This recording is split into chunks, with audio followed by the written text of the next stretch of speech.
Voltamos com o programa Mais Valor, o seu programa do mundo dos negócios. Você sabe o que é necessário para se identificar um bom vinho?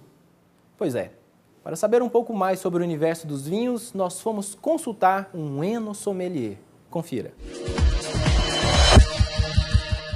E o programa Mais Valor vem até o restaurante La Bona Paella para falar um pouco sobre o universo dos vinhos.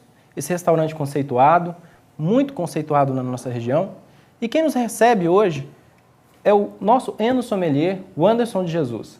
O Anderson, muito obrigado por nos receber. Obrigado a você, Diogo, por estarem aqui. Para mim é um prazer recebê-los. Muito bom. Para começar a nossa conversa, eu gostaria de saber, Anderson, de onde iniciou essa vontade, essa apreciação, esse interesse pelo universo dos vinhos? Olha, Diogo, foi bem simples, né? Acho que com a minha ida até a Espanha, os pais estavam lá e eu tinha muita vontade de ir para a Espanha para estudar administração de empresas, olha só. E chegando à Espanha eu conheci vários amigos que eram todos do mundo do vinho, sommeliers, enólogos, e comecei a frequentar os mesmos ambientes que eles. Isso preparando-me para prestar o vestibular para entrar para a administração.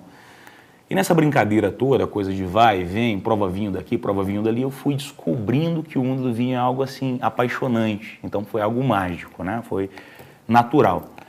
Então eu tive a oportunidade de conhecer uma vinícola, participar de elaboração de um produto e a partir daqui eu já entrei para a faculdade, decidi trocar o curso, decidi mudar a vida e começar com esse mundo maravilhoso e incrível que é o mundo da enossommelieria.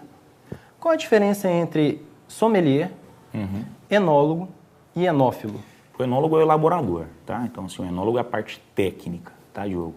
A parte técnica, quem faz a elaboração é todo o enólogo. Então, ele que faz o estudo da terra, junto com o engenheiro agrônomo, é ele quem cuida da qualidade da uva, é ele quem recebe essa uva dentro da vinícola, ele quem prepara e cuida das fermentações que têm que ser feitas, é ele quem faz todo o trabalho químico, digamos, da parte do vinho. A parte de elaboração é a parte química, então é ele quem cuida dessa parte.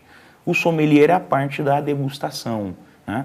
E na Europa é a parte que coordena os sabores finais desse vinho, tá? Então, o enólogo ele pode elaborar um vinho com excelente qualidade, mas o sommelier que vai definir, olha, eu quero um vinho que tenha menos adstringência, um vinho que tenha uma nota mais de morango, uma nota mais de framboesa. Então, é o sommelier quem vai buscar isso na Europa, que é diferente do sommelier do Brasil também, depois a gente vai falar sobre isso.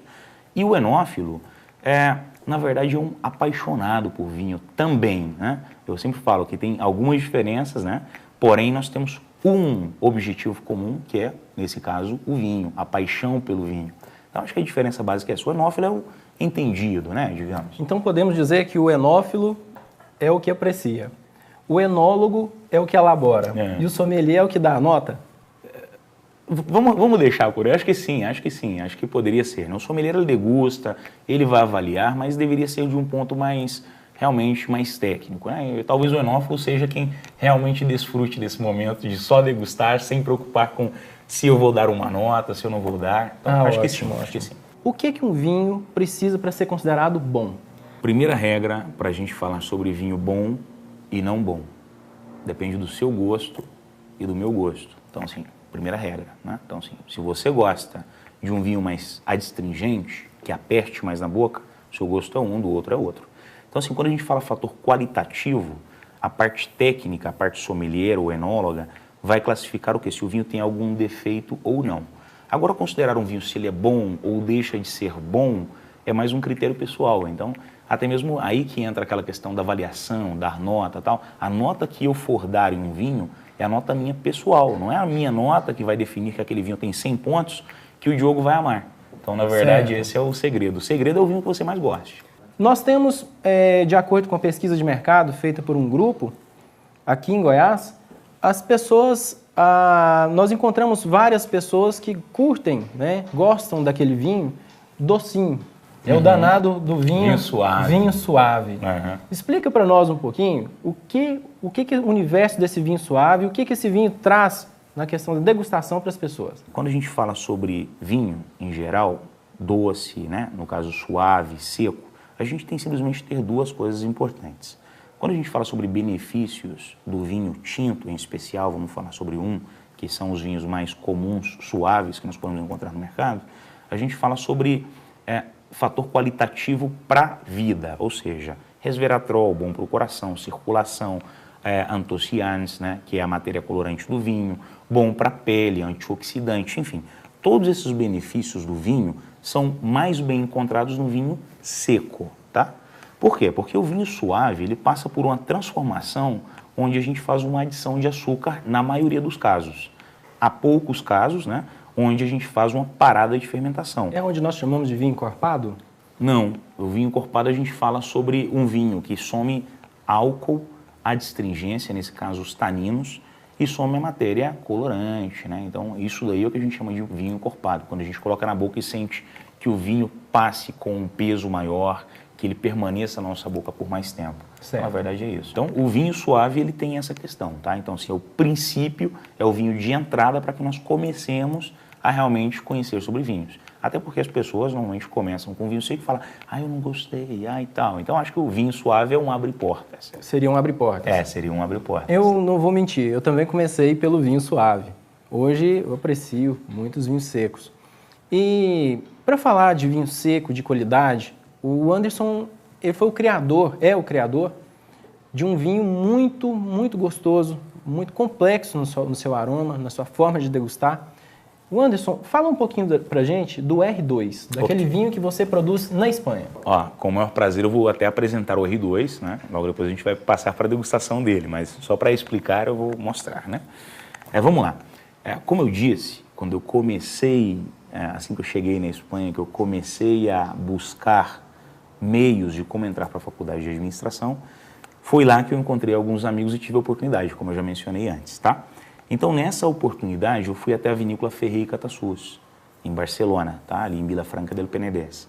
E lá eu tive o grande prazer de participar de todo um processo de elaboração, no qual meu pai entrou com o dinheiro, locou um espaço para que eu pudesse me arriscar, ou melhor dito, até me aventurar em algo que eu realmente tinha muita vontade. Então, meus pais sempre quiseram muito dar esse apoio, falaram assim, não, vai adiante e tal, ainda sabendo do risco que corriam, porque eu não era formado ainda. Certo. Então foi algo meio aventureiro, né?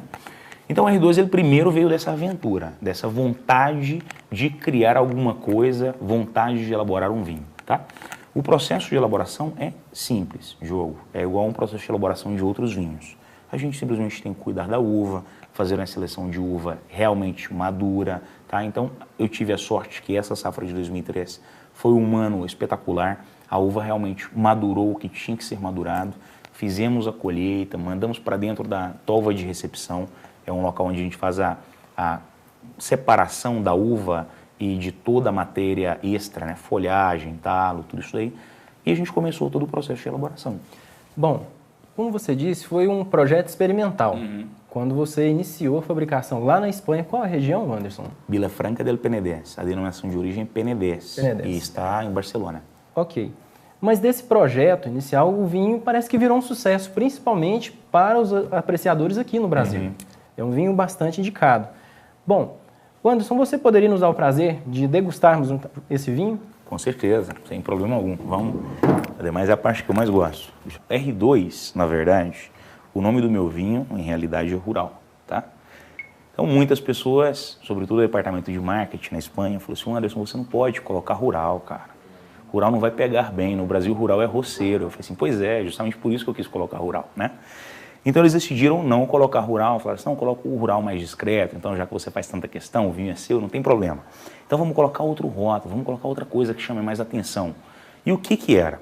Como esse vinho passa 26 meses em barrica de carvalho e 5 anos mínimos dentro da garrafa, fazendo essa criança, essa evolução dentro da garrafa, então nós decidimos colocar R2 de reserva 2 vezes, né? Ou seja, ele é superior a um reserva, a um gran reserva e chega a ser um reserva 2 vezes. Anderson, quanto tempo um vinho precisa de ficar em barrica para ser considerado reserva? Tá, na Espanha, tá? Que é onde nós temos mais exigências com questões de criança, reserva, gran reserva. Então, na Espanha nós precisamos de mínimo 12 meses em barrica e 2 anos mínimos dentro de uma garrafa fazendo essa criança, essa evolução, tá? E um gran reserva seria mínimo 18 meses, de 12 a 24 meses em barrica, mas o total da soma entre barrica e garrafa deve dar 5 anos. Então, por isso esse vinho tem mais, né? Porque a gente está falando de 7 anos e 2 meses mínimo. Então nós vamos degustar agora um vinho de no mínimo 7 anos e meio. Mais uma pergunta, Anderson. Quando nós vamos falar de vinho, muitas pessoas aliam preço à qualidade do vinho. Uhum. A questão do preço. O Rural 2 a gente percebe que é um vinho comercial, a um preço muito justo e possui um aroma e um custo-benefício muito interessante. Uhum. Então vamos experimentar o Rural 2. Por que é colocado no decanter, Anderson? Olha, vamos lá. Essa é uma pergunta que não quer calar, né? Outra pergunta que não quer calar. Para você, né, telespectador. O vinho, na verdade, ele precisa de um cuidado e um mimo, assim como um bebê, sempre brinco, ou como uma mulher, nesse caso, né? Tá? E eu sempre comparo o vinho para traduzir muito fácil esse tema do decanter ou não, eu sempre comparo o vinho com a nossa casa, tá? Você simplesmente sai de viagem, tranca a sua casa e fica um mês fora. E a sua casa estava limpa, organizada, cheirosa. E quando você volta à sua casa, nada mais abrir a porta, sente aquele aroma um pouco indesejável, fala, meu Deus, o que está acontecendo? Corre, abre a janela, abre outra janela, para quê? Para arejar a casa. E rapidamente nós temos o aroma novamente normal daquela casa, o aroma bom dela. E o vinho é a mesma coisa. Ele está todo o tempo fechado. Imagine só, esse vinho está, se ele é de 2003, então no finalzinho de 2005, 2006, no começo de 2006, ele foi para a garrafa. Então ele está desde 2006 dentro dessa garrafa, fechado, sem contato algum com o oxigênio. Então o que eu faço? Oxigenar o vinho para arejar. A mesma coisa que nós fazemos em casa, tá? Só para simplificar. Ok? Ok. Vamos lá, só para ver o que você acha.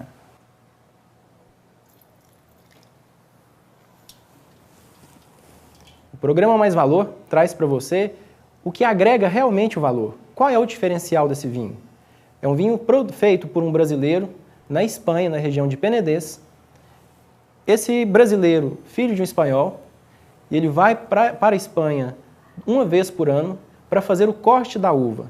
Imagine você quando esse produto chega na sua mesa.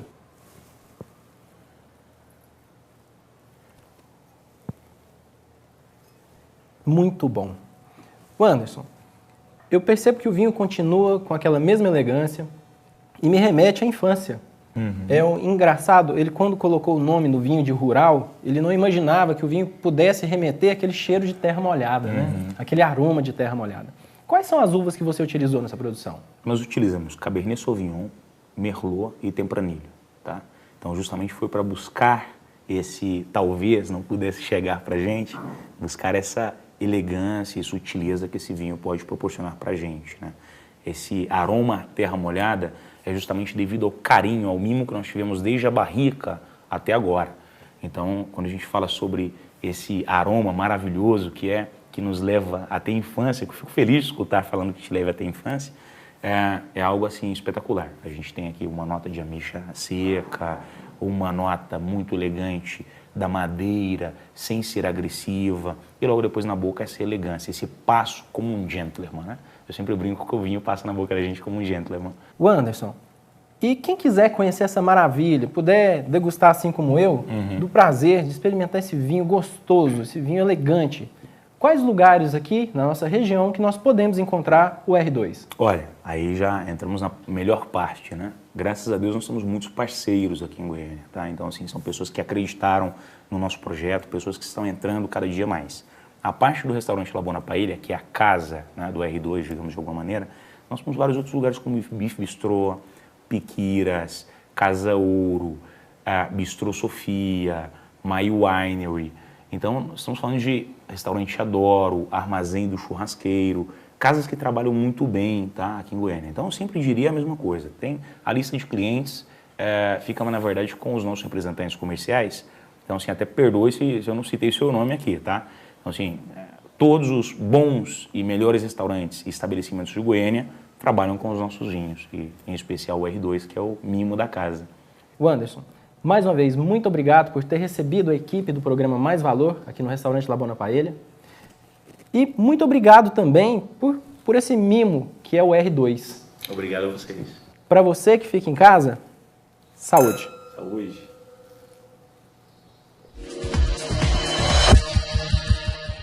Chegamos ao final do programa Mais Valor, o seu programa do mundo dos negócios. Espero que você tenha gostado do programa de hoje. Se você quiser saber mais informações sobre este programa e outras matérias, acesse o nosso canal no YouTube, youtube.com/programa Mais Valor, ou pelas redes sociais, facebook.com/programa Mais Valor. Eu deixo para vocês uma frase de Steve Jobs: os loucos que acham que podem mudar o mundo são os que efetivamente o fazem. Um grande abraço e até a próxima.